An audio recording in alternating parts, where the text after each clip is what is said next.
As we're wrapping up 2023, per tradition, I always um, talk about or list my top IP highlights for each year, and this is the fifth edition. And if you're already following me on any of my social media platforms, I'm pretty sure you may have seen my list for 2023. But the good thing is, this is the podcast version for those who would like to listen to me talk about the cases. I'm not going to go in depth because I have a lot of cases for this year.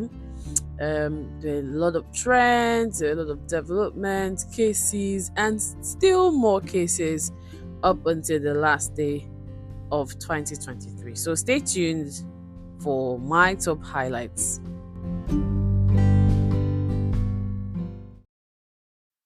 IP, IP, IP, IP, IP, IP, IP, IP, IP. Welcome to IP series, home to all things IP related, where I give you the stories, tips, and implications to business and creative decision concerning your intangible assets with real life case study. I am your host, Rita Anwari-Chinda. Subscribe and turn on your notification so you don't miss an episode. Cheers, guys.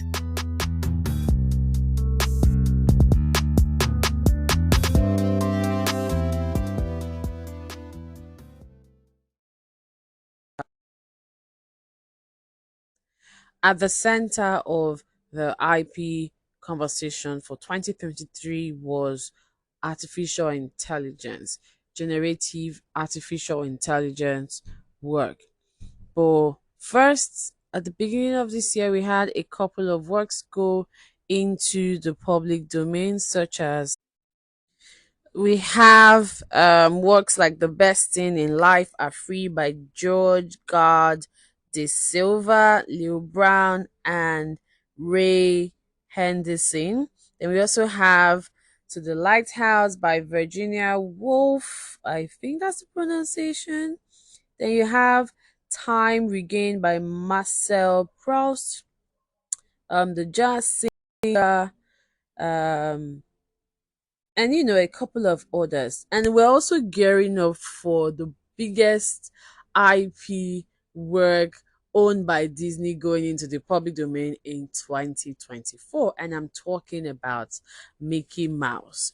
There've been so much publication about that. I think sometime this year, Mischief also created like a limited line in like a merchandise of some sort in preparation for Mickey Mouse going into the public domain. And we all know, like just like their name is Mischief, they are very mischievous. Now, the first on my list for this year, you know, I added it to my list for this year after I had posted the initial top highlights, and I first got the link from a mentor when he sent me the link, but I had already seen it on Twitter. But yeah, he also sent it to me, and I said, okay, since this seems very important, so I'm going to add it to my list when I'm doing the podcast. So, number one. So for number one on my list, and I think a lot of my AP friends will agree, is the recent copyright disputes between the New York Times and OpenAI, makers of the Chat GPT. Now, summary for this is New York Times is claiming that OpenAI has trained on millions of their articles and write-up, their content, without their consent, permission, and authorization.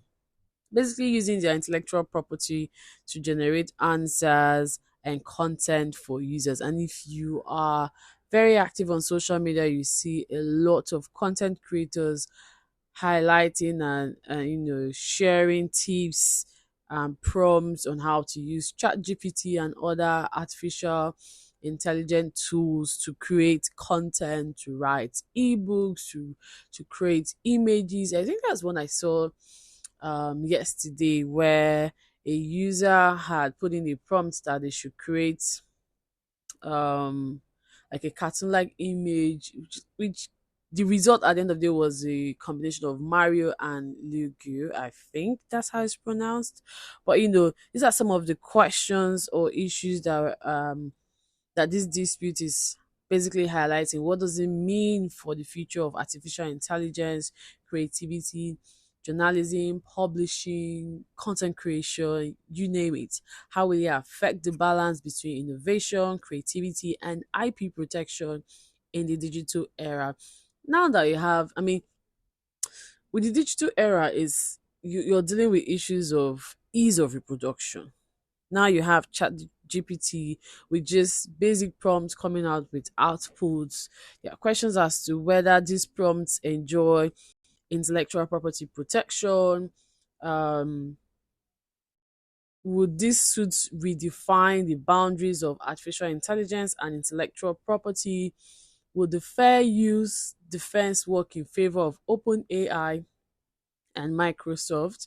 So at fair dealing basically, or fair use, depending on the jurisdiction you're coming from, basically you using an intellectual property work without the um need, without you wanting to commercialize or make profit from it. So it could be for private use, to criticize, to create parodies, for research purpose, as long as you acknowledge the original author and you're not making money from it, then you're good to go. Under our new Copyright Act, Section 20 lists four factors that will be considered um, to determine whether the use of your work or the defense of fair dealing, how or fair use would work in your favor. Looking at also the copyright requirements, in order for a work to be eligible for protection, um, which is originality, being in a fixed or tangible format, irrespective of the quality. Then um, it also turns out that parties, or I think it was the New York Times that had reached out to OpenAI, um, makers of the Chat GPT, sometime in April to try and negotiate. And I just thought about it. I mean, I have been thinking about writing it, but this case kind of just stretched or motivated me to, conclude that write up as to whether ADR mechanisms such as negotiations um, would be best in resolving AI related disputes or generative AI related disputes. Um, so parties were unable to reach an agreement, hence why this process was filed. One of the terms that I read was that um, the dispute was basically focusing on the terms of the licensing agreement with other news organization, payment of royalties, and OpenAI um, claiming, or OpenAI being charged for or asked to pay damages for the unauthorized use of the New York Times publication. So this is like a summary in less than 5 minutes. Remember, I said I have a lot more cases. So let's delve into highlight number two. So highlight number two, which I did not include in my initial carousel and what do you call Twitter or former X post now? I don't even know. XXs, whatever. Is the choreography case between Kyle Hanagami against Fortnite for using his how long dance routines, beats, and sequence of moving in the Fortnite Chapter 2, Season 3, in August of 2020. So during the pandemic, basically, I mean, given that Fortnite had like a good year, I think, no, I think, yeah, Travis Scott had used Fortnite for his virtual concert and made a lot of money from that. But you will not find out that pre the pandemic, Fortnite already had cases that were filed against it for unauthorized use of choreography. So basically, this case of Hanagami and Fortnite highlights the protection that choreography enjoys as an eligible copyright work. And this, like I said, this will not be the first rodeo that fortnights would be having. If you were or are a fan of what's that famous Will Smith movie? Hold on. Yeah, finally figured it out. The Fresh Prince of Bel Air, which also had like a reboot of some sorts. And the actor Alfonso Ribeiro in 2018 had sued Fortnite for using his um, dance routine in one of their series known as the Backpack Kid. And they also have rapper 2 Milli who alleges that Fortnite Epic stole his viral dance move, the Milli Rock, selling it for V-Bucks as Swipe It. Um, all of these suits were filed after they had applied to copyright their dances, but they were all dropped in 2019 following a US Supreme Court ruling that owners can't sue until Copyright Office has taken on an application for copyright. So in jurisdiction like the US, it's kind of like mandatory. You're mandated to register your work. Failure to do that means you can't sue. You know, but the lights at the end of the tunnel for choreography work was the what's his name now? Let's see. Jackie Knight's case. You know, he basically set the precedent in terms of obtaining copyright protection for his distinctive choreography. Um, he's the first choreographer to actually receive a copyright protection for his choreography, and because he understood the importance and the power that doing that will aid his brand and giving total control and creative output, he founded the Night Choreography and Music Publishing Inc., which enabled him to have greater authority and ownership of his choreography. He's the one that curated the single, all my single ladies. Yeah, if you are a dancer, you know how I won't say difficult, but the single ladies dance routine is out of this world. If you're looking to burn a few fat, that's a good song and dance routine you can consider adding to your playlist. He also paved the way for other choreographers to gain recognition and protection for their choreographic creation. Then there was the what's that now? There was a black um Twitter campaign against TikTok, still the pandemic era and I think a year post pandemic era, where black TikTokers went on strike because TikTok did not acknowledge the original creators of certain dance routines and moves that were viral and were being racial about it. I wrote about it in my blog, so just type in IP series Substack and then you will see the publication there. But then, in conclusion, when you're talking about choreography, it also goes to show that the growing body of choreography copyright infringement cases will keep coming up, and people like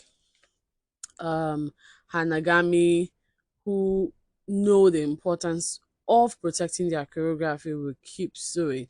Now, what I put down in my note was, if this was in Nigeria, would the Federal High Court rule in favor of Hanagami? Yes, because the new Copyright Act makes provisions or protects choreography works.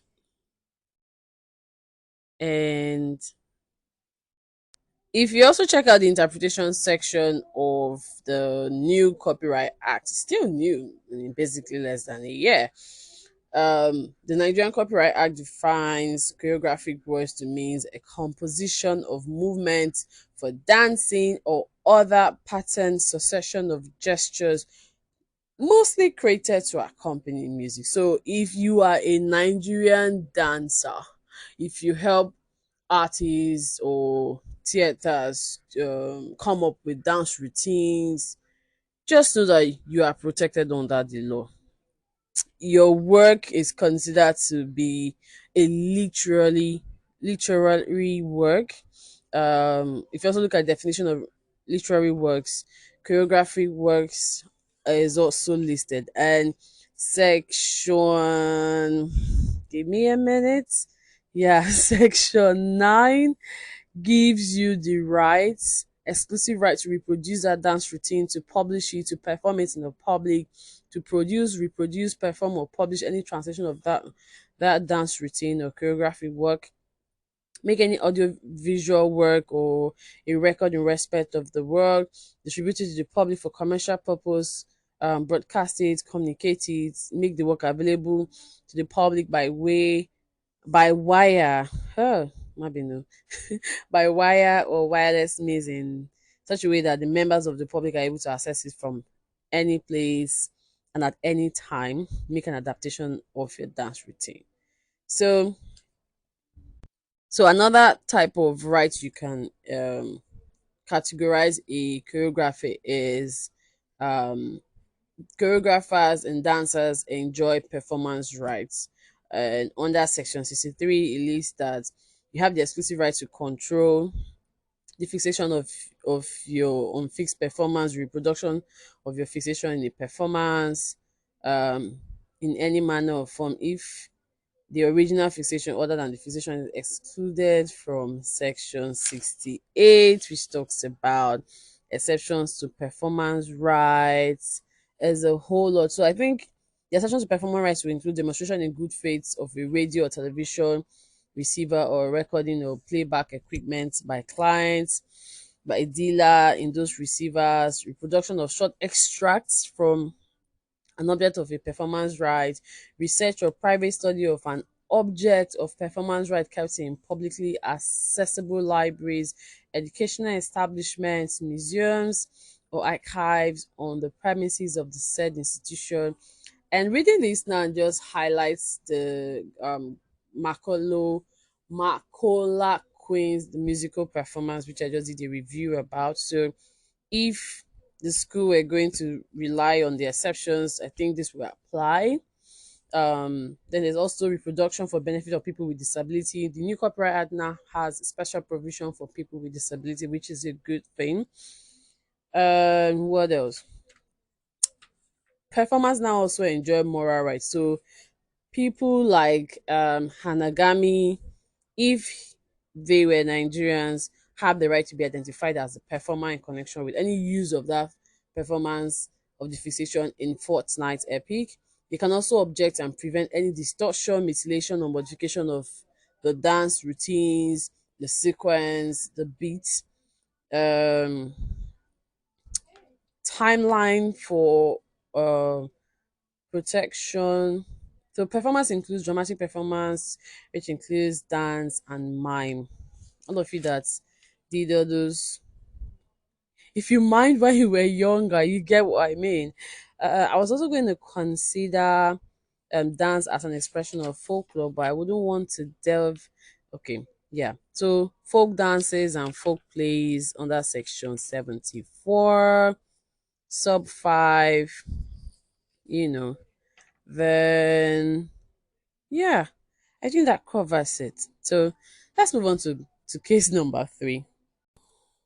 So I for number 3, I think I came across this case the day I was, trying to walk around my slides or the carousel. And if you so there's this guy that always asks people how much money is in your bank account. And I think that was the first. I think it was the participant stories goes to show how people were intentional in trying to be financially independent. Some, and it was also exciting to. It was also inspiring. Not exciting. It was inspiring. I think one story that really caught my attention was the lady that said she makes $1 billion every Christmas. Kind of like Mariah Carey. Who knows that every so every Christmas it's time for her to make money. So you're just sitting and waiting for Christmas to make $1 billion. And they're like your when you see them on the road, they're kind of like your regular or everyday people who you just walk past. And so his name is Mr. Louis Liu, and he was calling out his fellow content creator on Instagram. He wrote, so I want to read it verbatim for verbatim what he wrote. So he says, it's okay to be inspired by someone, but copying something exactly the same is pitiful. So when I was writing this, I had to paraphrase it to be, it's all right to be inspired by others, but copying their work word for word is shameful. I don't even know which one is much better. Is it my own my own quote or his? But anyways, this case just shows the thin line between when one is inspired by a work and when one goes ahead to plagiarize it, and also looking at it, doing a comparison on whether or not that would fall under an IP infringement. It's also important to remember that as content creator or digital content creators, um, we should learn and grow in our craft. Um, Understand that it is very unethical for a creator to not appreciate the value of their inspirer's work and owning and also realizing the basic requirement, which is originality of the work. It is very important that while we are creating content and being inspired, we should always celebrate and support each other. um And like I stated in the post, I stated that when I was, when I came across this case, the case that came to mind in terms of storytelling was the Human of Bombay and People of India case, which I also did a podcast and a carousel and Twitter post about. So, how much is in your bank account is a very interesting IP highlight for me because I had to go to the other guy's page. His name is Jawan Ford, and his handle is at Ford Jawan. So watch the two videos. I think the difference, I think someone made a comment about the difference between Mr. Louis Liu and Jawan was that Mr. Lewis was always in luxury clothing, while Joanne was just in a regular high street or maybe a silent luxury clothing.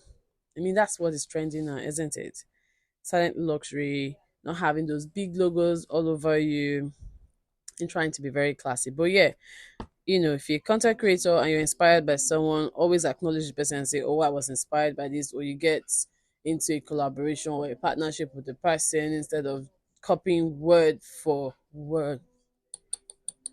Not good. Not good. Let's do better in 2024. Okay. So case number 4. I don't know why I never took my time to do a proper review, but I just thought I'll save it for the highlights. I mean, it's not everything that I have to write about. Sometimes I just read to learn and be abreast of what is happening in the community. So I got a DM from my friend David Perry. I like to call him Perry, not David, anyways. But Perry sent me a DM about this Starbucks case. And I was like, "She are going to do a review about it." So like, of course. But I just kept pushing and pushing, and here we are talking about how to protect your trade secrets and intellectual property in the restaurant industry. What are the best practices that you should go home with? So first off, um, this case highlights the economic value and the independent economic value that trade secret gives to a business, and how you may lose your reputation to employee theft, disclosure of confidential information, misappropriation if the employee decides to be very funny. So turns out that Starbucks terminated an employee's contract in October because they had leaked and shared recipes, ingredients, steps, and measurement for five of their popular drinks, which is the chocolate mocha, the coconut oil mocha, the macchiato, caramel macchiato, the coconut milk vanilla latte, and iced coffee latte. Um, they shared that information on the social media platform, formerly Twitter. Hmm. Now, Starbucks recipe was a closely guarded secret, just like the KFC chicken recipe, the Coca-Cola recipe, and several other recipe. I think again, this also what also came to mind was the Hidabasi Cookathon.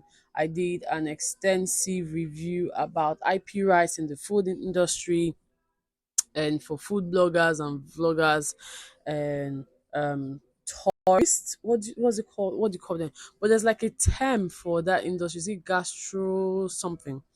Can't remember. I think that's something that the Koreans, South Koreans specifically, are exploring in terms of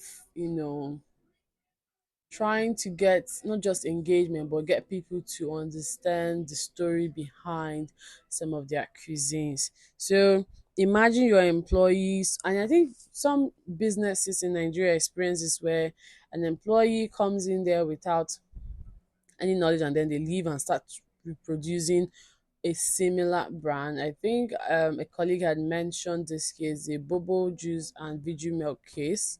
But then, we've had a couple of other instances where businesses have been um, prone to such um, IP theft. There's a difference between IP theft, technical know-how, trade secret appropriation, and all of those conversations. So that's the fourth highlight for this year. If you're going into 2024 as a business person, it's very important that you have certain documentation present so that you protect your intellectual property from being stolen. I know jurisdiction some states in the United States, in US, are clamoring that the non-circumvention clause be removed and taken out of because they feel it stifles creativity and innovation.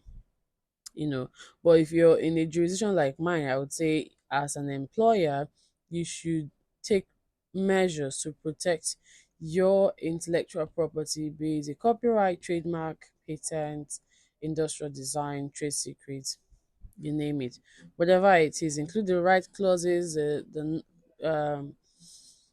non-disclosure clauses, the non-circumvention clauses, IP clause. Make sure that it's specific and not ambiguous at the end of the day. So as an aside, I watched the behind the scenes of creating the Gucci Bloom perfume, and that made me appreciate creativity more, invention more.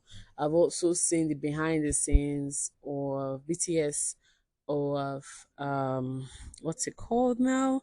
Yeah, the Dior saddle bag, very lovely. So BTS always helps me understand and appreciate the value that creators and inventors bring into this space, which is why counterfeiting is a bad thing. You know, I think Nigerians were having a blast when they were talking about and showing counterfeited products in the markets, you know, questions as to um, packaging issues, trademark, passing off, trade dress issues, and a whole lot just came to mind.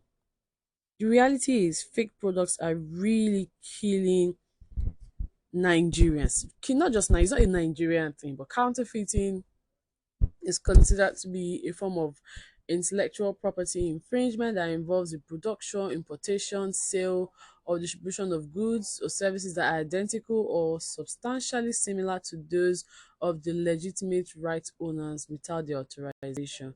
I follow a lot of the UK anti-counterfeiting content online, and I think also the US as well. Everyone is fighting counterfeiting because it has serious consequences for not just the IP owners but also we who are the consumers, especially this Christmas period. I think it was the EU IPO that put out like a disclaimer of some sort of what you need to look out for. And I have also attended some sort of webinar that talked about things to look out for in terms of determining whether this product you're buying to give to another person for Christmas is genuine or not. Website link taking you to the wrong website and you end up ordering the wrong product, or your distributors not even being aware that they're actually getting um bad products. For the IP owners, it can lead to loss of revenue, damage to their brand reputation, and also make their employees to lose their job. So I think it was one of these luxury brands that had to, so they found out, I think, in one of these Asian countries that an employee was creating a counterfeited version of the luxury brand and selling it as the original brand for top money, like the money no be here, you know. So how do you then control some of these things? I think some brands have incorporated using blockchain to determine for transparency and also track um, the products when they leave the store to when they get to their final destination. They also put in serial code numbers that they use to identify whether the products are genuine. Kudos to Lake Dora, Mrs. Dora, Professor Dora Nkem Akunyili OFR, who was the Director General of the National Agency for Food and Drug Administration and Control of Nigeria from 2001 to 2008. I mean, she made a huge impact within the Nigerian space when it comes to fighting of counterfeited products and trying to ensure these are, again, I'm going to try to make this short by listing the penalties um and the type and extent of infringement. So some possible penalties for counterfeiters will include imprisonment, fines, forfeiture and seizure of products, injunction, damages. You know, you also need to also consider that using fake products can cause serious health issues such as eye infections, allergic reaction, nervous system toxicity, organ system toxicity, um, loss of sight, hearing aid, miscarriages, infertility, high blood pressure, which are caused by exposure to harmful ingredients in counterfeit products, um, diarrhea, kidney failure, anemia. Like, how do you people sleep at night when you do? How do those counterfeiters, not you people, not my happy friends, basically, but how do counterfeiters actually sleep well at night, knowing that they are causing so much harm? So, what would now be the role of the FCCP, which is a federal competition and Consumer Protection Commission, NAFDAC, and the Standard Organization of Nigeria? What are the roles of this agency? They're basically responsible for regulating the power sector, food, drug, cosmetic, clothing, automotive parts, um, and some of the measures that they've taken in combating fake products include simplifying the process of laying complaints. And I'll give kudos to the FCCPC. What I ordered against what I got, and many for online. imposing stricter penalties, collaborating with other stakeholders such as the Nigeria Customs Service, the National Drug Law Enforcement Agency, the Pharmaceutical Society of Nigeria, and the media to raise awareness and report cases of IP crimes. Can you sue a counterfeiter for damages in Nigeria? Sure, yes, you can. Um, Damages is basically at the discretion of the court. At the end of the day, what else? I think elements of counterfeiting in Nigeria involves making, copying, or imitating of any trademark. So I have this. So it's the trade malpractice miscellaneous offenses act. You have the counterfeit and fake drug and wholesome processed food miscellaneous provisions act. So it's a very short law with just 13 section. Penalties, provision of sale of drugs or poison in certain premises or places. Any person who hawks or sells or display for the purpose aids or abets, including a market, kiosk, motor park, etc., etc., shall be punishable under the law. Now, reference to appropriate authority will mean reference to any person or body authorized to grant licenses or register premises for the sale and distribution of drugs or poison. Penalties 500,000 or imprisonment for a term of not less than 5 years or more than 15 years. A liable under section 2 sub 1, the person may be liable to a conviction to a fine not exceeding 500,000 or imprisonment for a term of not less than 2 years or both such fine and imprisonment. Trial of offences. The Federal High Court has the exclusive jurisdiction to try such offences. There's also the establishment of the Federal Task Force, function of the Federal Task Force, establishments of police, Nigeria Police Fraud Squad.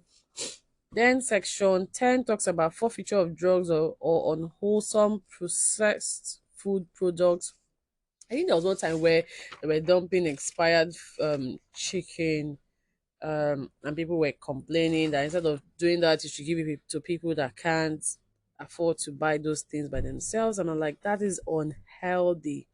It's not good for you to eat. Then the trade malpractice offenses would include any person who labels, packages, sell, offers for sale, or advertise any product in any manner that is false or misleading. So let's look at a couple of those examples that I had shared in that post. So you have the Amore um soy sauce, sesame, oyster sauce. You have Evra, you have the sniper. So instead of sniper, you have sniper. Instead of close up, you have open up.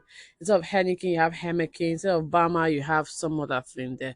And then there was this video that went viral on social media where there was a bust in one of these production illegal production not companies but illegal places. They were creating um filling up drinks in wine bottles. It was, I mean, I don't know. I really don't know. Then there was another one again I saw about two Chinese men um putting something inside a Milo package, and they were like, "Oh, these people are in Nigeria." I'm like, how do people really sleep at night?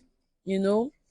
So there's also the provision for the establishment of malpractices investigation panels to include the Ministry of Commerce, Internal Affairs, Health, Petroleum Resources, Solid Mineral Development. There's also the mining issues as well. Ministry of Industry, Science and Technology, Finance, Central Bank of Nigeria, and the Standard Organization of Nigeria. All of these organizations, we need to really put our hands all hands need to be on deck. This cannot keep happening in our dear country. What this is going to show is that we have the potential to actually create those. But counterfeiting is ruining all of this. It's taking a toll on everyone. Purchasing counterfeit goods supports illegal and often unethical practices such as child labor and organized crimes. True. I think there was one time Primark was accused of that. Just, I think you see that a lot within the fashion industry where there's a lot of conversation as to sustainability, um, child labor per se. I think one time someone posted that if you really want to know if your clothing was created by, oh, apologies, guys, created through child labor, check, just turn your dress inside out and you see that somebody wrote something. I think I had one of these and I was like panicking of some sort, but I was like, ugh. So, in conclusion, it's important for individuals and, and businesses to be aware of the risk associated with counterfeiting and to take steps to protect their intellectual property. I mean, it's one thing to register, it's another thing to monitor.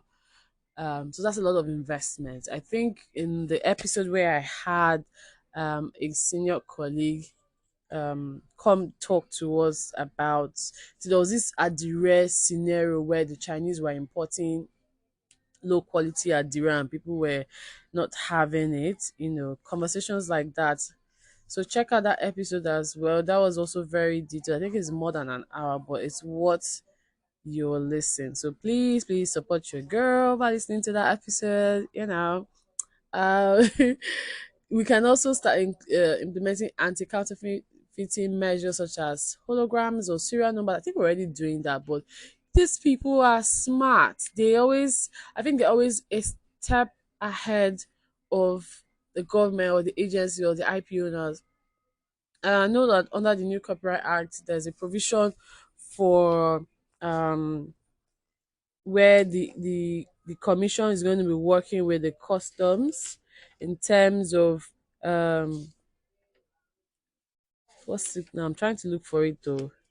Restriction on importation, which is section 55, where the DG will request the commission to notify Nigerian Customs Service during the period specified in the notice to treat as prohibited goods any work in respect of which right has been infringed upon. So all hands needs to be on deck for this one. So I don't want to spend too much time talking about this because I think I'm already doing that.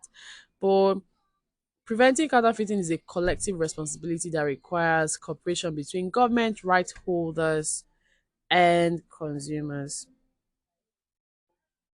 So, for highlight number 6, I'm going to be talking about the Oja Piano case. So, I've been following this case for a while now, and sometime in November, specifically 27th of November, the O2 Connect had published that KC and E-Money 5 Star Musical gifted Ibonile Ojazi a Lexus car for his birthday and was said to have signed him to 5 Star Music. This was also shared by Ambassador of News on TikTok. So the backstory was so my colleague Moses Malan had shared the link with me about how Igwe Credo stated that um, Casey did not pay them for their contribution to the Oja Piano music. Said how one junior Pope had reached out to him to be featured in Casey's hit song Oja Piano. I remember a few years ago, Casey was accused of IP theft and infringement from um, another for another hit song, which is a cultural praise from a priest. I know Chukun also had reached out to me to get my views, but sometimes some of these cases I try to stay away from it. It doesn't be like I be toko toko. I'm not a gossip blog.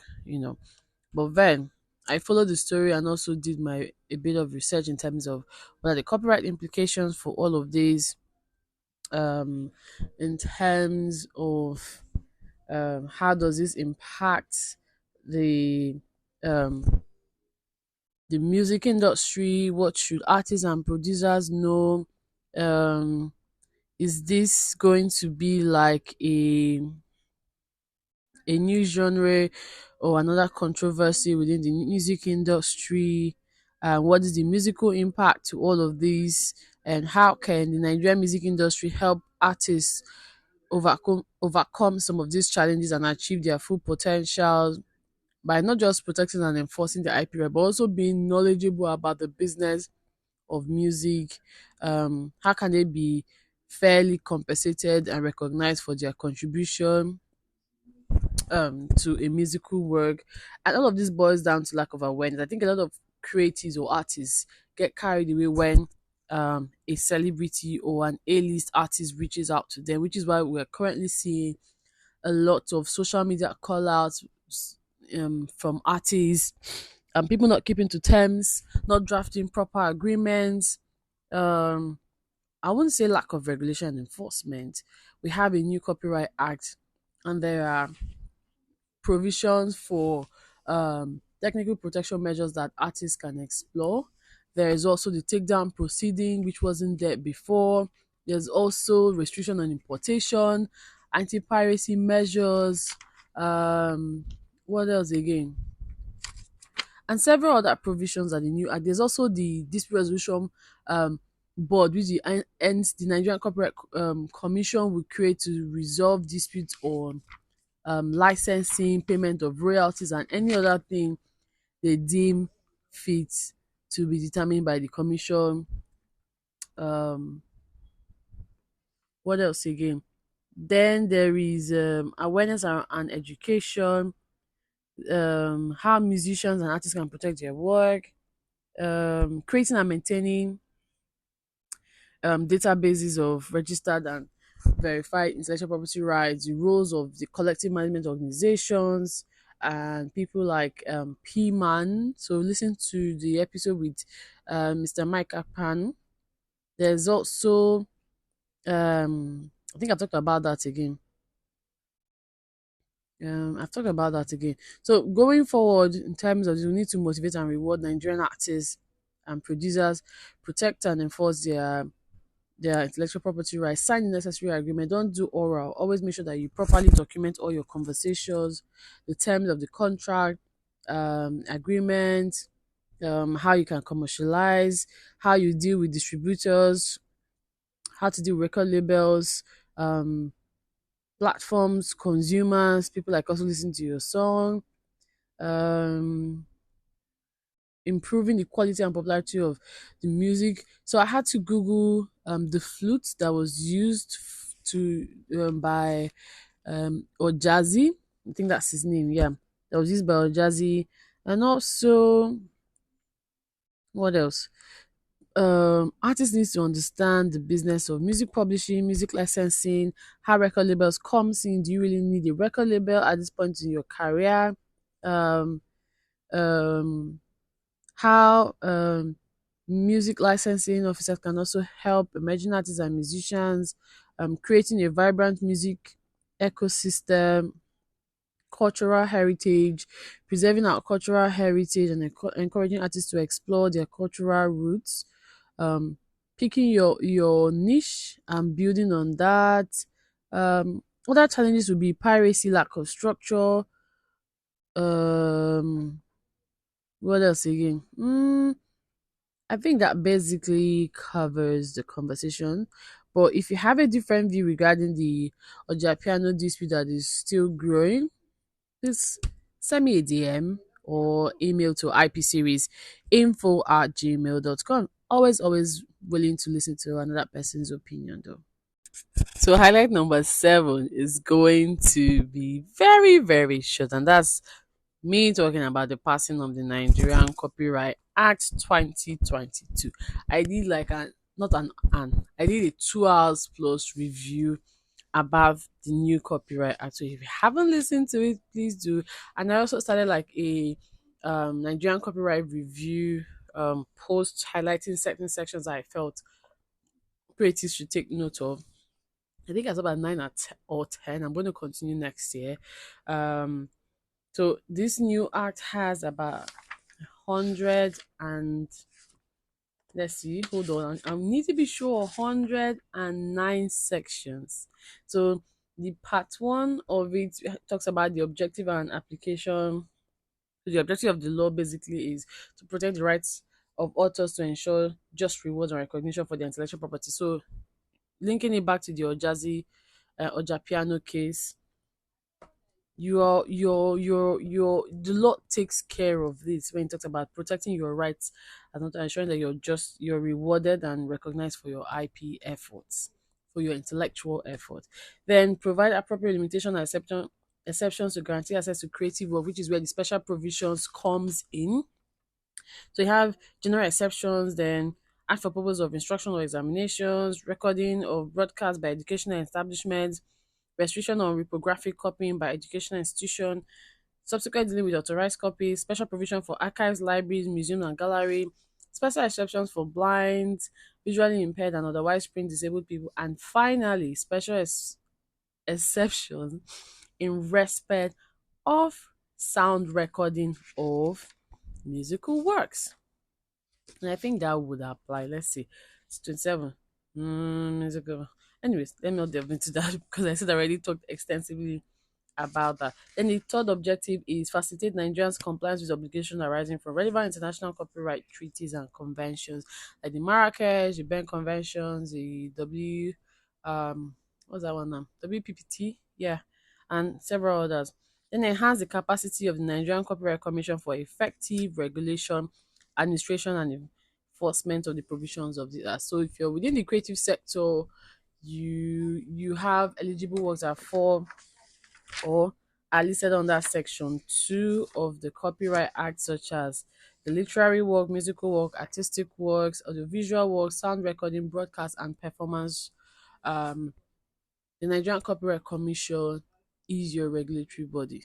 Go and engage them, talk to them, align yourself with a collective management organization. Also talk to P-Man as well. P-Man should do a better job in terms of standing up for the creatives, But yeah, I think also Mobat's death also raised some very pertinent issues within the creative sector. In conclusion and in summary, go and learn about the business of your sector, whichever of the eligible works you have. Go and learn the business side of it, so that 2024 will have less of social media call outs and video takes and long Twitter posts. Not seeing one that can beat Kanye West yet, but number 8 is the debate about identifying artificial intelligence as an author within different jurisdictions. First, we have the judgment from the Chinese court acknowledging an artificial intelligence generated work or image that was created using stable diffusion. The courts, in its judgment, stated that that image called Spring Breeze Brings Tenderness, that was posted on the Chinese platform Little Red Bull, enjoys and is eligible for copyright protection. And so the author, Mr. Lee, who had sued Miss Liu for copyright infringement, um, was awarded some damages and with cost attached. I like when a court or a lawyer in filing an IP dispute includes cost for litigation. Lovely. Though the money was small, but then the precedent had been set in China that AI generated images or works are eligible for copyright protection within that territory. The case raised several issues, such as one, even though Mr. Lee had used stable diffusion, he took extra measures to include a copyright notice when he watermarked his image. Kind of reminds me of the Kelechi Iheanacho's case where someone put a watermark, Puja Media put his watermark and Kelechi removed it, and reposted it. They also have that issue of paparazzis and photographers suing celebrities for reposting images of themselves. Several celebrities are falling victim to this. So when I saw this, the first thing that came to my mind was the um the technological protection measures as provided for under the new Copyright Acts from Section 50.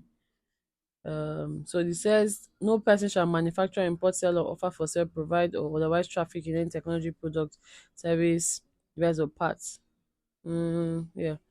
So if someone takes the extra measure to circumvent your the protection, the watermark or a notice you've put in by bypassing or removing, deactivating it, they have infringed on your work.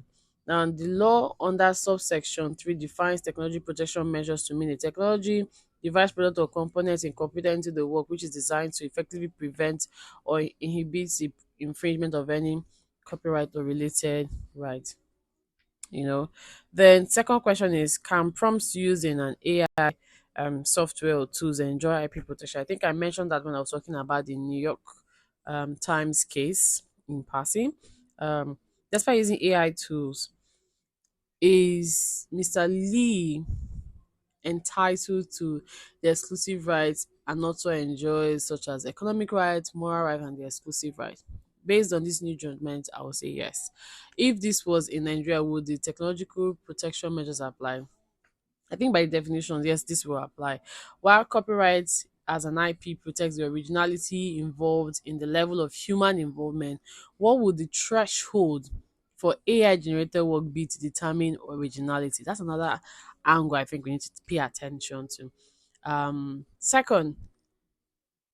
Second AI case would be the US Copyright Office refusing to register its fourth AI generated work that was created with the use of an AI tool.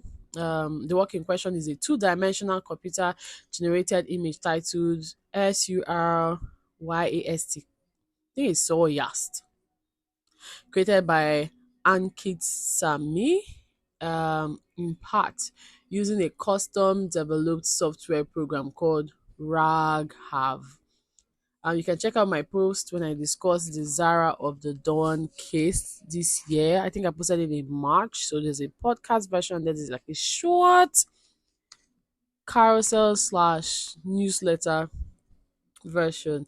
The third case on my radar is the recent UK Supreme Court decision on Dabu's AI invention that only human inventors can be acknowledged under Section 13, Sub 2, Paragraph A of the UK Patent Act. And these are set some precedents and guidelines for regulating intellectual property rights, which focus on the relevant provisions of the law. Now, three issues that the court considered when it came to conclusion for the UK matter was the scope and meaning of the term invention. Was Dr. Taylor the owner of the said invention in any technical advancement made by Dabus and entitled to apply and obtain patent for it? And finally, was the hearing office entitled to hold that the application would be taken to be withdrawn? Yeah. So that's it for what highlight number is this now? I don't know. Highlight number 9 is the Jack Daniels um dog toy case. So this case basically highlighted the ways that business owners who might want to follow the VIP's lead can avoid being accused of trademark infringement, dilution, and other offenses. So, in order to do that, it's very important that you conduct a proper search, if possible, before you launch a new product or brand. Carry out like an IP audit or due diligence to identify any potential conflict with existing trademarks and allow yourself to make any necessary changes before launching.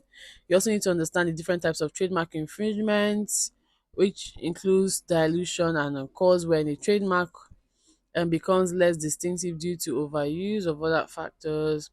In Nigeria, trademarks are protected under the Trademark Act and the Nigerian Constitution.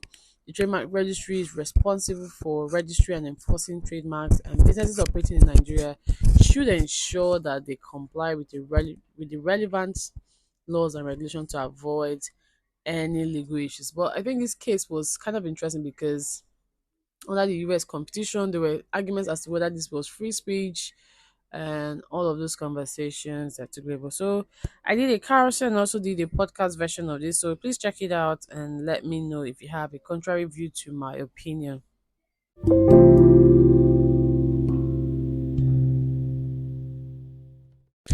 Highlight number 10 is the adaptation of the Alu 4 story into a movie titled Dark October. It was really a dark October in Rivers State, Nigeria, when these four Uniport University of Port Harcourt students were burned alive early hours of the morning after they were accused of stealing and all that. Now, when it comes to movies based on real life events, it's very important to understand that there's a legal concept known as right to publicity. It also means that a person's name, image, voice, and likeness are protected by law even after that. But then this would depend on your jurisdiction.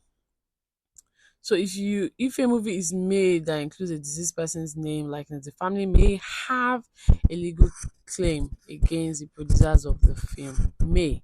I think there's this serial killers movie. What's it called? Is it Down? I think so. And Ted Bundy, all of those things. I know sometimes family object because they feel they are diseased. One, they want the dead, let the dead rest and be buried. Let bygone be bygone and all that. But sometimes some families, for some reasons, do not appreciate being reminded of the past. Some also feel that the adaptation may be exaggerated, while some may be after it for monetary compensation. Like you should have reached out to us, gotten our consent, etc., etc. Um, if a movie is based on a newsworthy event that showcases or highlights a particular issue in the society, I think um, the family in question may not have a claim. Additionally, if the deceased person, you know, I was going to say something about, let me just say that. But the best course of action for the family of a deceased person in this situation is to consult a legal professional who specializes in intellectual property, film law, entertainment law. They can guide the family whether they have a legal claim, what steps that can be taken to protect their rights of the departed one if they actually have a right. So I know Linda Ikeji got a lot of backlash from family, but jungle justice is something that we still struggle with in Nigeria.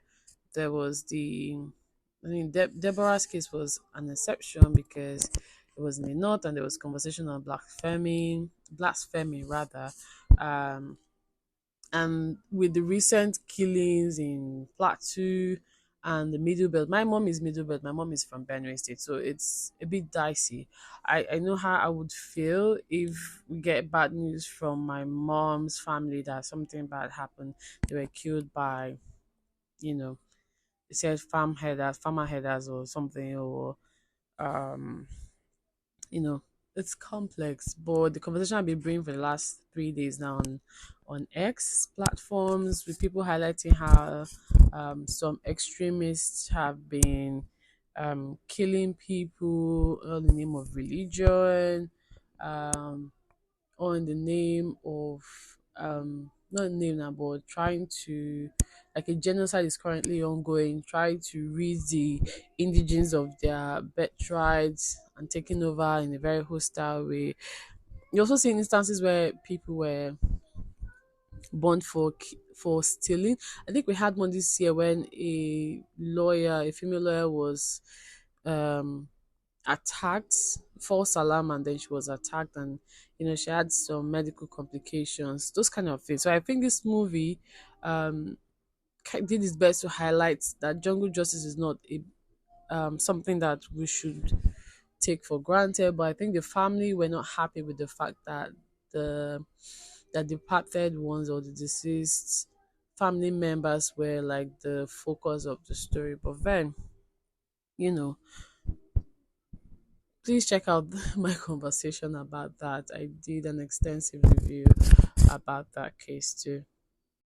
Then we have the Domitila trademark saga, which was interesting to follow and getting to see um how it developed. So turns out that sometime this year, the Domitila Ashby work was to premiere, and then we saw that the lead actress and Choma and Jamanze was suing Zebe Jiro, the producer director.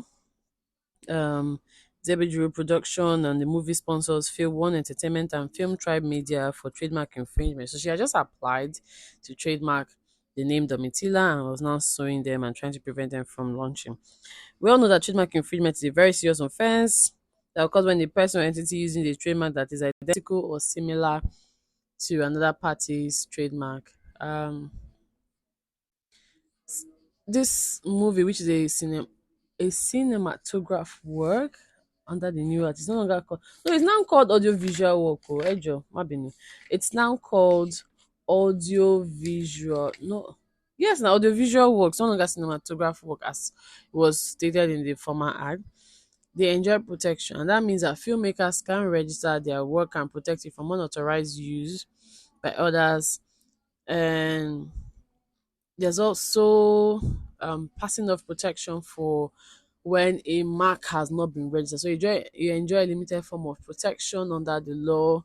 At the end of the day, her registration was opposed, and the trademark tribunal um, stated that she had registered the trademark in bad faith. Overall, this case raises important issues relating to intellectual property law and the protection of creative work. So check out my post about that and let me know if you watched the movie. I know I did a giveaway of some sort, but the person that won, couldn't. I don't know.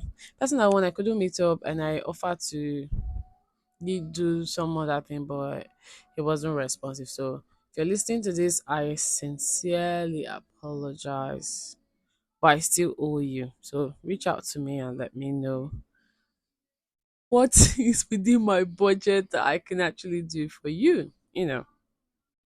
So another interesting case was the case between Mr. Adewale Ojo against Airtel Network Limited, which sheds light on protection of image rights, especially when it comes to public figures, celebrities, or well-known people.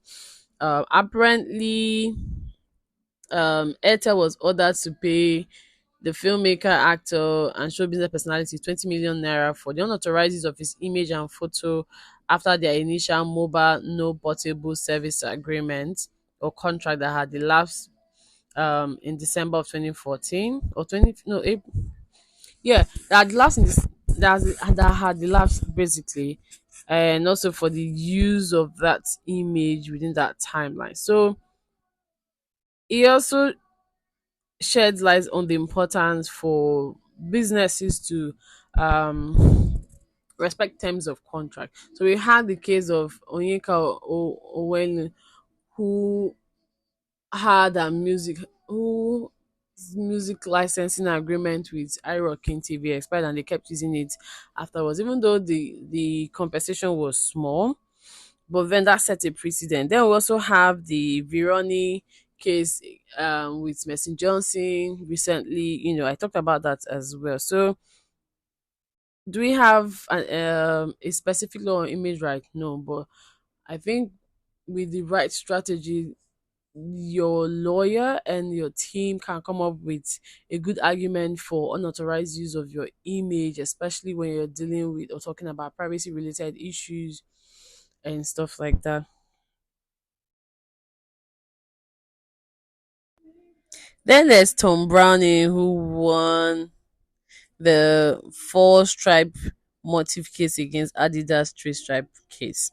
The court held that the four stripe motive was not infringing Adidas. And I think I was watching one South Korean series, and I saw one of the actors wearing the Tom Brown. I was like, oh my god, look at this. You know, so I also talked about that I did a carousel, and also I think I did a podcast episode. Trying to remember, not sure, but that is another highlight for me for this year, especially because Adidas is very aggressive when it comes to protecting their three stripe logo mark. Like, Oga, calm down. Wait till this sup. You know, so if you're in the fashion space, please check out that episode. Figure out what you can do to stand out so that when cases like this comes to your table, your litigation team or your legal team or legal department knows the strategy to put forward the arguments in May, because in an event of a dispute, basically you have to cross check and carry out a due diligence to ensure that the IP was really, really infringed upon. So that is another highlight for this year for me. So my friend's husband has sent me this Bad Bunny case where, let's see now. So Bad Bunny was accused of copyright infringement and unauthorized use by his ex-girlfriend. And it was really interesting to see. And I was like, babe, this sue man. I mean, especially now where you're seeing artists try to what's the word now? Artists try to incorporate their kids into the music sector. So there's a recent song by Northwest guy. The song is banging. Hey, go and listen to it. But anyways, so that was like the first case I saw about Bad Bunny. Then I think Mr. Easy also accused him for copyright infringement as well. So I'm trying to get that story before I delve into the main thing that brought me here. Yeah, Bad Bunny faces $40 million lawsuit by his ex-girlfriend. This was posted by Complex sometime in March. So the girlfriend is the suit is based on her contribution to Party and Those Mills 16, where she memorably says, Bad Bunny baby, hey. But the second case, which I want us to, take note of is Bad Bunny, Karol G, Daddy Yankee. If you like reggae, you go know all these people are they call Pitbull, my man. So there's a reggaeton copyright lawsuit against several artists that I've listed, which is basically talking about a 1989 reggae track filed by Staley and Cleve. I think it's Clevy in 2021, and they are claiming that nearly 2,000 songs have sampled and interpolated the Fish Market reggae um, track. Most recent is that all of the defendants, including Bad Bunny, wants the lawsuit to be thrown out. And one interesting thing though is there a statute of limitation for when a trademark owner can actually register their eligible work. So this track in dispute is a 1989 track. So 1989 till today is 34 years later. That's like more, no, almost half of the term of protection that a musical work, sound recording enjoys under the law in Nigeria. And I think also in the US. I think it's also 70 years plus after the death of but I'm still following this conversation. There's question as to whether, can a code be protected? Can this is too many complex things. I'm like, these entertainment people, you people, too many things. You just have to keep reading and being updated. But this is the Bad Bunny case that featured in my 2023 IP highlights. So the next highlight never made it to either the carousel or the Twitter or X post I made. But it's basically talking about CAF signing a 3-year broadcasting deal with New World TV to cover 13 competitions, including the 2023 and 2025 AFCON Games, and a free to air and pay TV deal. Now, according to publication, New World TV is considered to be a new kid in the broadcasting business. And we already know the importance of broadcasting rights in the sports industry for sporting events. So I think I've mentioned or I've discussed this in one of my episodes when the Nigerian broadcasting um, company or agency had stated that um, companies, DSTV was mandated and compelled to sub-license their broadcasting rights to smaller TV stations in Nigeria. And then, I got tagged on that post and I did an extensive discussion and analysis of that um, directive or memo that went out. So if you really also want to learn more about broadcasting rights in the sporting industry and what the commercial value is and how important it is. I think you need to also take note of the Nigerian sports policy document and also read articles published by my friend Beverly Abakoba and several other authors out there. Number 16, oh baby shark do do do do do do dun, dun, dun. The song that has over a billion views on YouTube is now a registered trademark in the US under Class 9, which is for downloadable music files authenticated by NFTs. Now, this registration was concluded last month, November 2023. We all know the benefit of having a registered trademark, right? I believe if you have been following IP series, I'm sure you know. But I'll just dash you one. Exclusive rights. You get the exclusive right to commercially and consistently use that mark in the class that you register. Remember, you have 45 classes to pick out of. And it's only when you get your certificate that you can come and say, I have a registered trade. Oh my me, I have a registered trademark. You can also prevent other people from um, using similar names or trying to cause confusion in the market or trying to deceive people and stuffs like that. So if you are considering registering baby shark in class 9 in the United States, please die it. You know, dead the matter. You know that trademark and IP is territorial in nature. So in the US, yes, but there's also the conversation as to well-known mark. I think Baby Shark is well known for it to have a billion views and counting. Odura easy now. Check it. So another shocking highlight for me was seeing that Chocolate City may lose up to 60% of its equity due to a loan dispute under an ADA distribution agreement with WEA International, a subsidiary of New York-based Warner Music Group. Chocolate City is one of the independent music label in Nigeria and have been a major player in the Nigerian music industry. So seeing this news broke a lot of persons' heart, myself included. And I think, not I think, on one platform, someone was like, "What were they thinking? They have lawyers on the board," and I was like, "Dude, calm down. We haven't seen the terms of agreement, so you guys should take a chill pill, you know."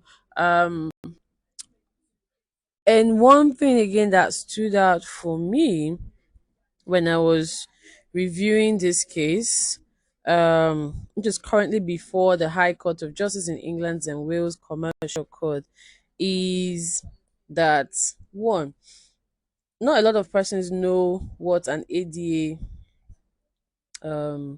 distribution agreement is. I'm going to shed light on that. This is an agreement between the supplier and distributor of music products or services, and the supplier is usually an independent record label or artisan. The distributor is a company that provides marketing, promotion, and distribution service to the supplier.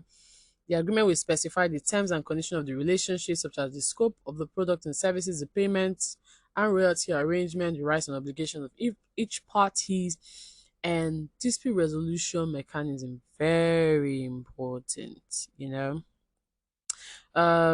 It said, I think according to publication, it said that the um loan is about 500,000, but if I'm wrong, please correct me. See, as I lower my voice as I dey talk that one, ba. Now, according to some publication, it said ADA Worldwide is a division of Warner Music Group, a global music distribution and service partner for independent artists and labels. Um, it's so when I was also talking about this case with, how will I describe Abam? Abraham is becoming my mentor. I say mentor, my it's more than a mentee right now because he's becoming a lawyer. Yeah, that's what I wanted to say because he just finished law school, and I've also featured in on my podcast. We talked about the Wakana case. So please listen to that episode with Abba Miracle. But then we delved into conversation on convertible terms, loan facilities, which are like a type of financing that allows the lender to convert their standing loan amount into equity or any other form of payment. They are usually used by companies that need capital but do not want to dilute their ownership or give up control of their business. It also provides like a flexible uh, um, arrangement for both the borrower and the lender, depending on the terms and conditions. So, how does equity conversion work? Debt equity conversion is a process in which a borrower company exchanges some or all of its debt for equity shares in the company. And this basically means that the lender becomes a shareholder or a part of the company, and the borrower reduces or eliminates its debt obligation. Several benefits for both parties. For the borrower, it can help improve its cash flow, reduce interest expenses, and avoid bankruptcy. Oh, I need to drink water. And restructure its balance sheet. For the lender, it can help to recover some or all of the loan value, gain a stake in the company's future profits, and avoid the risk of default or litigation. However, debt equity conversation can also have some drawbacks. And some common methods of debt equity conversation is conversation of bonds into share, conversations of loan into share. This is when the lender of a loan to the borrower company agrees to cancel the loan in exchange for a certain percentage of the equity in the company. In this instance, 60%. That's a lot. Then you have conversion of trade payables into shares. Now, how does intellectual property affect debt equity conversion? We already know that IP protects intangible intellectual output. Now, depending on the type and value of the IP assets involved, whether it's copyright, trademark, patents, industrial design, trade secret, the nature and terms of the debt contract, and the goals and strategies of the borrower and the lender, could have some effects, such as it can increase the attractiveness of debt equity conversion for the borrower, especially if the borrower has a strong and valuable IP portfolio that can generate future revenues and profit. It can also increase the attractiveness of debt equity conversion for the lender, especially if the lender believes in the potential and viability of the borrower's IP portfolio. It can also it can also create some challenges and risks for both the borrower and the lender in debt equity conversion. For the borrower, it can result in dilution of ownership, loss of control, and increased reporting and governance requirements. The borrower may also face some difficulties in valuing his IP assets, protecting its rights, and maintaining its competitive advantage in the market.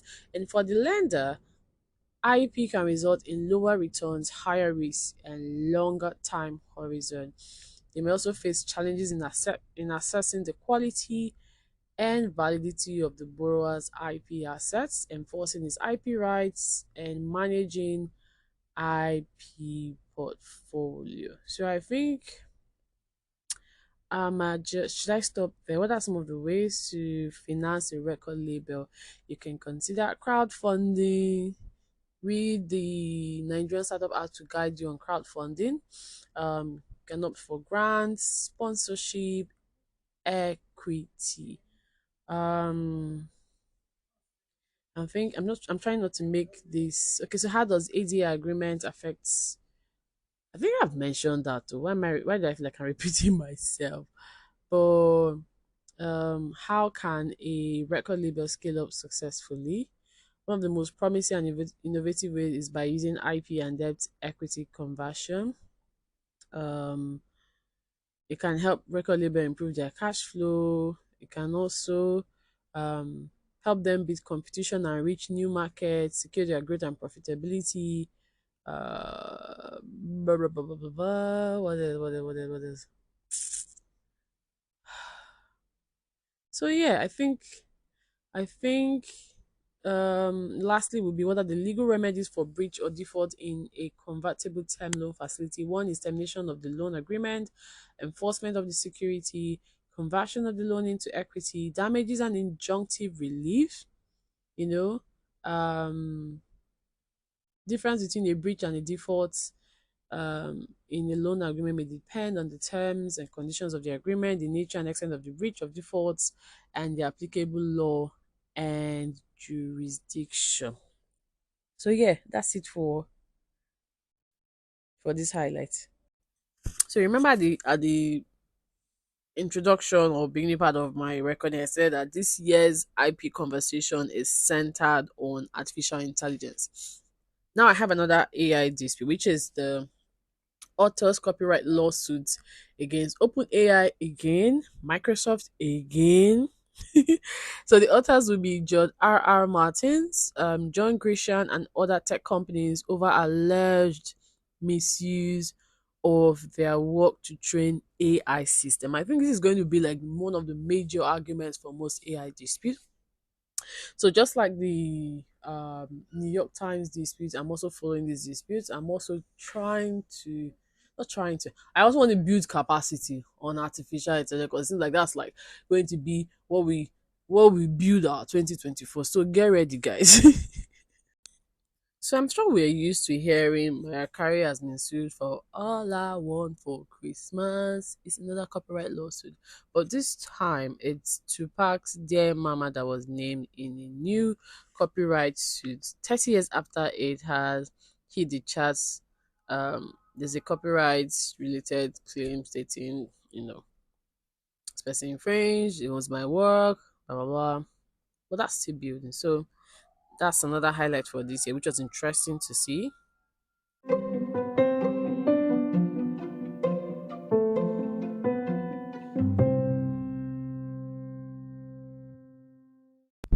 So next again is the Hamilton against Lewis Hamilton mark in the EU for failure to show it is a known and recognized mark, as the Board of Appeal stated that the special protection accorded to famous persons when applying for trademark did not apply in this case, relying on the absence of data for people from Bulgaria, Estonia, Croatia, Latvia, and Lithuania.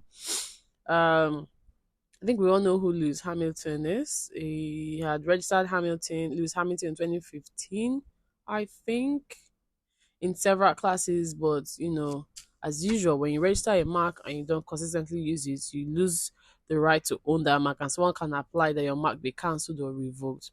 And this was the case um in this dispute. So check it out, do more research on this. I think I've talked about revocation of a trademark, cancellation of a trademark, criteria, and what the law will look out for in several episodes. So yeah. So remember during the pandemic when it went viral that Pitbull had trademarked his famous Grito Hill. Now in 2023, just like Pitbull, Duracell battery was successful in his appeal to the trademark appeal board, as it overturns the decision of the US Patent Trademark Office that um their three notes slam tone, which they consider to be advertising, not enough to support their specimen in connection with the sale of the goods. The TTAB stated that the three note slam can be registered because the audio message transmitted repeatedly in section of the stores where the goods are located helped prove one of the requirements of trademark, which is used in connection with the sale of goods and services. So if you're going to do a trademark in any jurisdiction, please make sure that you engage a law firm or a trademark attorney or lawyer within that jurisdiction to tell you what their own law provides. Under our own law, you must show that the mark in question, which would be the the three note slam tone, is capable of distinguishing and is distinctive, is not similar, is not deceptive, and it's not the name of a chemical. You get. But sound mark is one of the most difficult types of trademarks that can be registered. You must really prove that there is a distinctive element to your mark that you want to register. And consumers play a huge role in helping you win that. But yeah, that's it.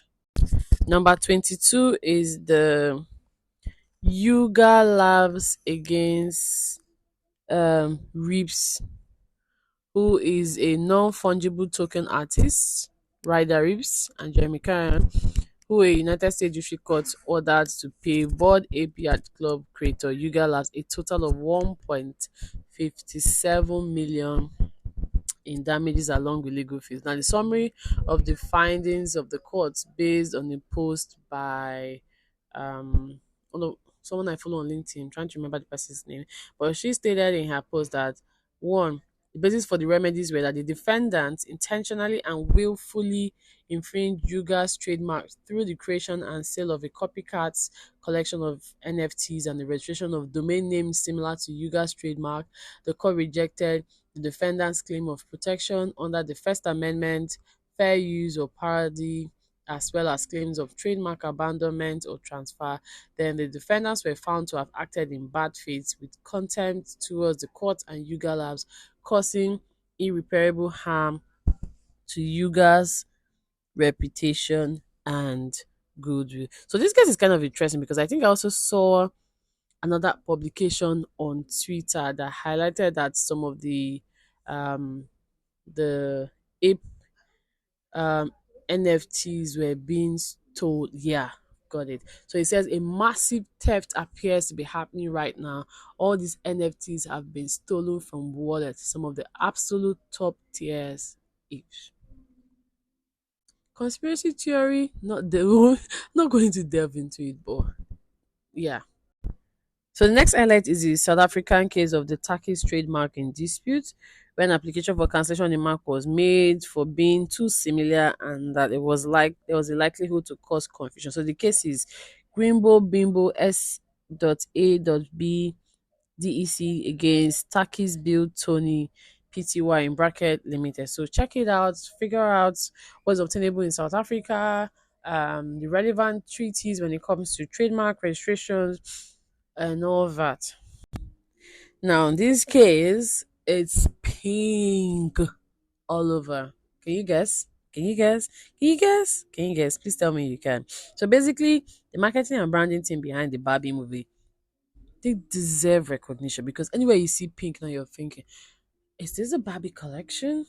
I think I came no, I came across that audio on Reels and I used it for one of my posts. Is that the Barbie collection? Everything was pink themed. But basically, highlighting how Mattel has safeguarded Barbie through intellectual property, what film, advertisers, and toy industry can derive and learn from Mattel.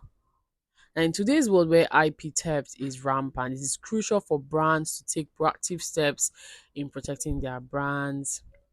The Barbie brand is a great example of how a brand can stay relevant and popular for over how many years. The marketing and branding team behind Barbie movie understood the importance of highlighting the steps taken by Mattel to protect the brand's intellectual property. By doing so, they not only showcase the brand's history, but also educated the audience about the importance of protecting intellectual property.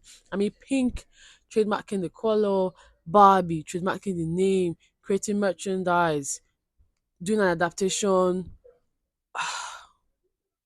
blown. So if you've seen Barbie, I think for most movie critics, Barbie was in their top 20 movies for 2023. And one of the valuable lessons for those in the film, advertising, and tour industries that should take notes by taking steps to protect their brand, they can ensure their longevity and relevance in the market for years to come.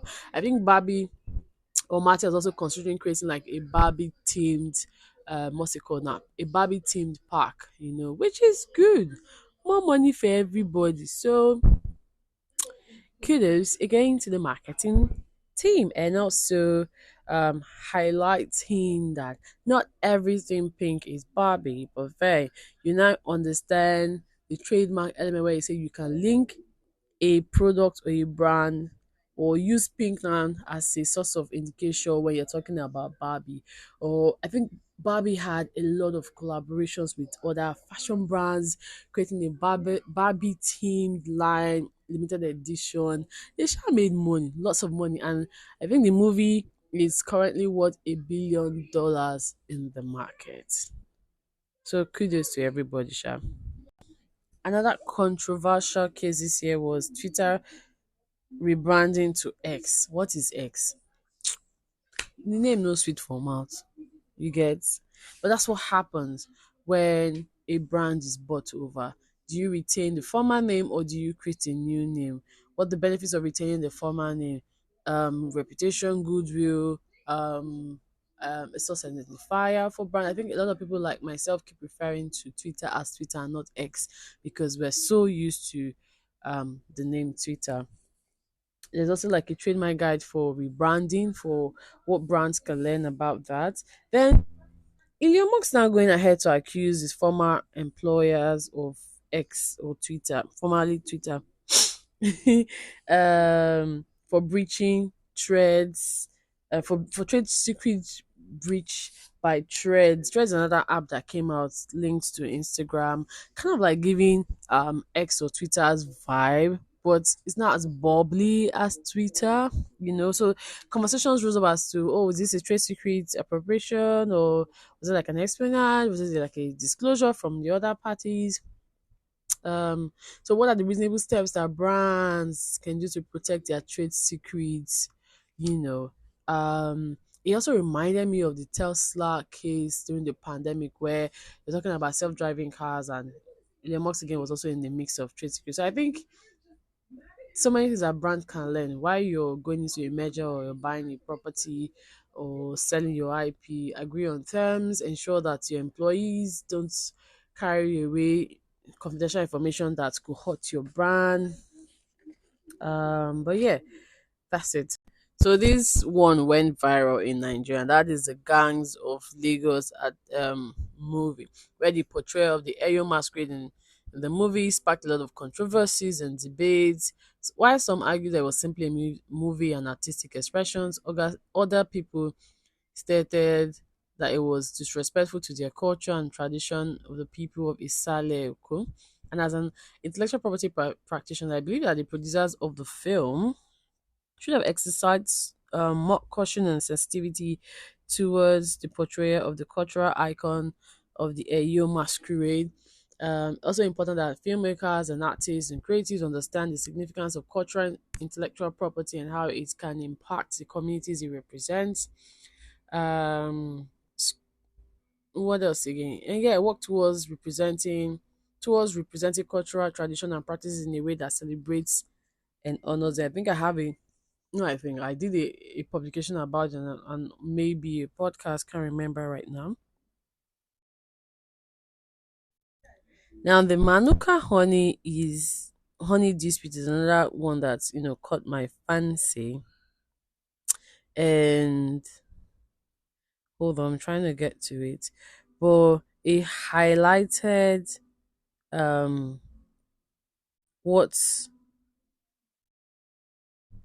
other intellectual property rights such as plant variety and geographication um, has in store for farmers and business owners who set certification standards for their trade association, and the trademark aspect to applying to a mark depending on jurisdiction. The dispute had been ongoing for years between New Zealand and Australia, claiming ownership of the name Manuka. The implication was just beyond honey. It also brings to light the importance of IP rights, including um, those related to plant variety. We now have a plant variety act protection in Nigeria. It allows farmers and those in the agricultural sectors and food sectors to protect the unique products and ensure that their quality is maintained. It highlights the potential for trade associations to set certification standards which can promote and protect their reputation in the industry. So check that out. There's a carousel for that. We're wrapping up in a few minutes. So one interesting development again that I came across was the implementation of the artist resale right, aka dropped the suit under the Art Promotion Act 2023, which will come into effect in July 2027. And the art resale right, also known as judice, is a legal concept that grants artists the right to receive a percentage of the resale price of their artwork. The right was first introduced in France in the 1920s and has been adopted in various countries throughout the world. In Korea, the implementation will take place. The implementation was done this year, but will come into effect in July of 2027, and is also considered to be a significant step to protecting the rights of artists and ensuring that they are fairly compensated. Under the new law, artists will be entitled to receive a percentage of the resale sale of their artwork each time it is sold. They will apply to all works of art, including paintings, sculptures, and photographs. The percentage the artists are entitled to will depend on the sale price of the artwork, and is considered to be like a positive development for the country's art community.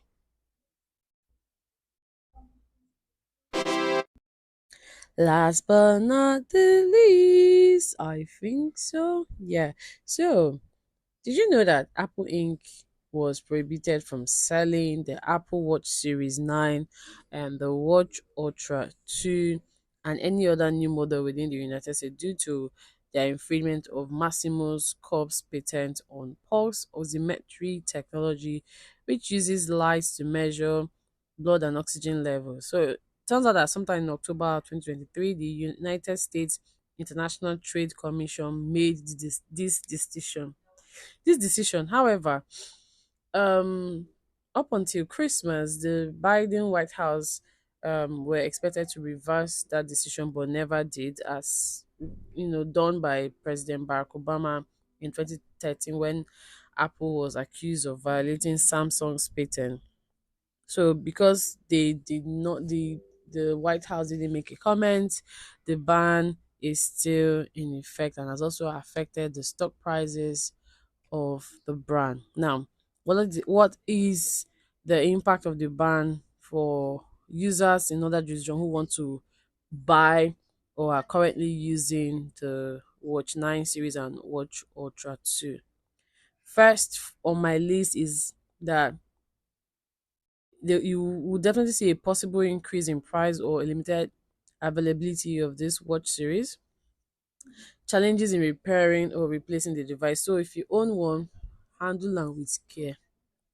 And finally, uncertainty regarding the future of blocked oxygen sensor feature, which was like the selling point for the Apple Watch series. Um, but yeah, that's a wrap from me. So, IP friends, we finally come to the end of the 2023 IP series top highlights for the year. So, cheers to 2024, cheers to making serious and good memories in 2024. Thank you for all your support, for the love. Oh my god, you guys make me feel so amazing. I really appreciate you guys for everything. I think I'm talking too much, but all I want to say is thank you for sticking with me for 2023. Looking forward to more collaborations, more money, and long life for all my AP friends and my new listeners who will bless me today by listening to my podcast. Enjoy your day. Have a fantastic and fabulous transition to 2024, and see you in a few hours in 2024.